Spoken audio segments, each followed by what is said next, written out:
Today, the 26th of August 2017, is another big day at Ubhetyan-O-Africa. Yeah, that's good luck.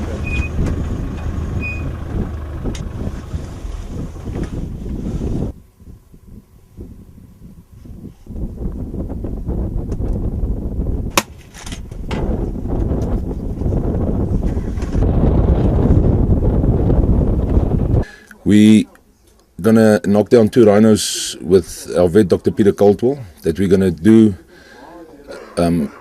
implants on one of the rhino's horn for a tracking device, and on the one female. We do a tracking solution that is unique in the sense that it can track the animal's position any time of the day. About 4 years ago, I started with the school camps, mainly for the cause of conservation, to make the children aware of conservation, because the rhinos are becoming extinct. I'm from Mexico and I'm 17 years old. I'm here in South Africa to volunteer in Ubhetyan-O-Africa. I came here at first because I wanted to get involved about animals, and I wanted to know a little bit more of how could I take care of the animals. All right, on the bull rhino that we did first, quite a nice big bull, we darted him.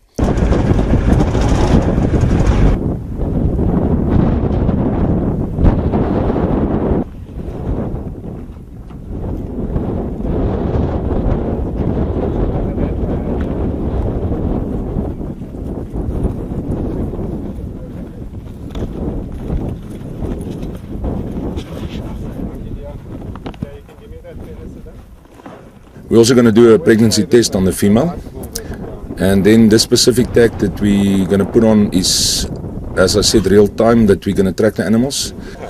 Yeah, we don't need a tag. Where's that mechanism of yours? I was working nicely, there's lots of sun there. Okay, Angie, where's the drill? You got the glues ready for me, Angie? Let's see what we can do here. Made some space on the horn to apply a tracking device which is solar powered. For today, we are only focusing on solar charging, self-sustained, rugged a tracking solution. It works via the cell phone signal. It's not really been done before, and during the tranquilization we just fitted it properly and we vaccinated the rhino, gave him his vitamins. In this time, what I've been doing is getting to know what's the problematic today with the rhinos, with the lions, with the leopards, and how we're ending with the ecosystem and how we can take care of it. So my future plans are going to Mexico and try to start a campaign to get involved. We are Lasco Krachtbron from Wetbank in Mpumalanga. We are the land service group, and we also learn about the conservation of the animals here. We just want to say thanks to Tony, his son and their team for saving the rhinos especially, and all the other extinct animals, and that they take care of them very well. And we also do the identification, and we learn lots about the animals. What I like doing is working with the kids and teaching them about the conservation of the animals, identification, how to identify the different types of animals, asking them questions afterwards, testing them on their knowledge. So I decided to do school camps. I started advertising myself, and since then I do about 28 school camps a year. That's the Old Veld School, that is land service camps, leader identification, leader development camps, and our main course, like I say, is to get the children aware of conservation. So on this camp we do a lot of work with the animals, like working with rhinos, taking them to all the enclosures and telling them more about animals, like they would see on TV, just like more upfront with the animals, and that's about it. It's a technique we haven't used before, and it's a device that we've never fitted to rhino before. And then I think that looking at the device and looking at how it works, and with the cell phone signal in this area, I think it could potentially work really well. The drilling on the horn went really well. We could make a nice crevice for the device to fit in. The device is very light, and it's in a square box shape, a matchbox shape, and yeah, it all went well. The whole procedure went well. We fitted it with dental acrylic after pasting it with some Q-bond on to stay in place. and the rhino, after waking up, seemed quite comfortable. It didn't bother him at all. The device seems like it's positioned correctly. The little solar panel is facing up, and I think it would get sufficient sun to charge the battery to make the device work productively and hopefully for a long time. And hopefully this could be the answer to a lot of the rhino poaching issues and trying to find your rhino.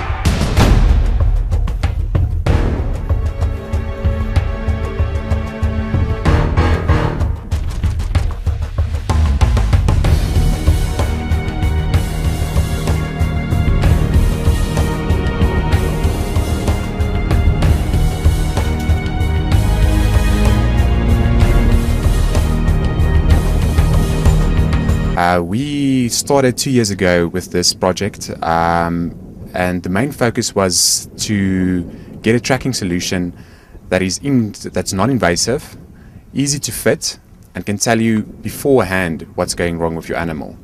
In South Africa, we have a large problem with rhino poaching, and 2 years ago they poached a couple of rhinos here and slaughtered them for their horns. So that's where the project started. Today, the tracking solution that we have is rugged of design. It's self-sufficient, it solar charges, and then it has a couple of sensors that can tell you exactly what's going on. The normal things is like GPS, so it can tell you any time of the day where your animal is. You can just log in on your app and it will tell you. Then it has some unique features. The Rhino one, for instance, can tell you when a gunshot goes off. It tells you when it exits a perimeter, when it enters a perimeter, so you can see when it's at the feedlots. It also tells you when the device is shaking erratically. So when it starts running or something like that, you will get a notification. Our control room will get a notification, and we can deploy whoever needs to be deployed in your area. This also relates, all of these devices are basically the landowner or the owner of the animals can then look on his phone, watch in real time the GPS where his animals are at the time. And we also have a backup control room that monitors any suspicious activity. Monitors its activity, so if the rhino is running faster than 15-20 kilometers an hour, if it's been chased, it will pick it up. If it stops and stays stationary for too long, it picks it up. So looks like quite an impressive situation, and that's why we decided to put it on this rhino. In the second rhino, we altered the position of the device just so that we can find the best and least traumatic position on the rhino where we could place it.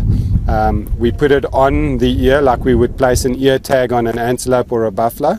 We made two little holes and placed it with two little holes with the device facing the back of the ear where it receives most of the sun.